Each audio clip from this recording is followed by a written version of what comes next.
House Democrats and Republicans strike a deal regarding the coronavirus aid bill. It includes free testing for COVID-19 as well as paid sick leave for those suffering from the virus. But House and Senate Republicans aren't happy. They say House Speaker Nancy Pelosi tried to smuggle pro-abortion funding into the original bill. Correspondent Erik Rosales reports from Capitol Hill now. Eric?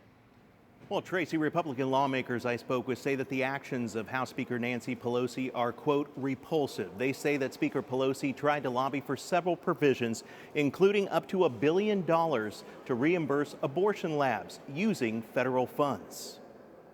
It's political. It's, it's really quite disgusting, quite frankly. Arizona Republican Congresswoman Debbie Lesko says House Speaker Nancy Pelosi sought to include a potential way to guarantee federal funding for abortions into the coronavirus economic stimulus plan. Speaker Pelosi and the leadership of the Democrat Party are trying to take advantage of a crisis like coronavirus. People are dying. Yeah, there's people dying, there's people getting sick.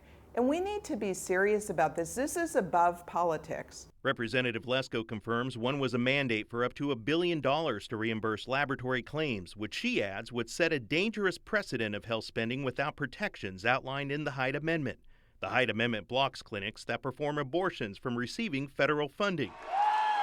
Democrats have pushed the Trump administration to end it since he was elected in 2016. And that's not all. Not only pro-abortion provisions, but pet projects that Democrats have been wanting to pass for years, and they thought, okay, this is our chance. Let's get it in here. Lawmakers say the Hyde Amendment provision was eventually removed from the stimulus bill. Republican Senator Ben Sasse from Nebraska issued this statement to EWTN. While schools are closing and hospitals are gearing up, Speaker Pelosi is waging unnecessary culture wars. Speaker Pelosi should be fighting the coronavirus pandemic, not politicizing emergency funding by fighting against the bipartisan Hyde Amendment.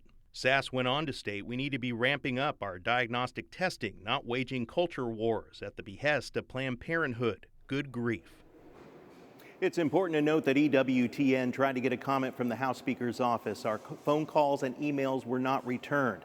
Meanwhile, if and when a deal is reached, it will then head off to the Senate next week. And as we heard from Senate Majority Leader Mitch McConnell, senators will be there to vote on it. Tracy? Thank you, Eric. Correspondent Erik Rosales reporting from Capitol Hill.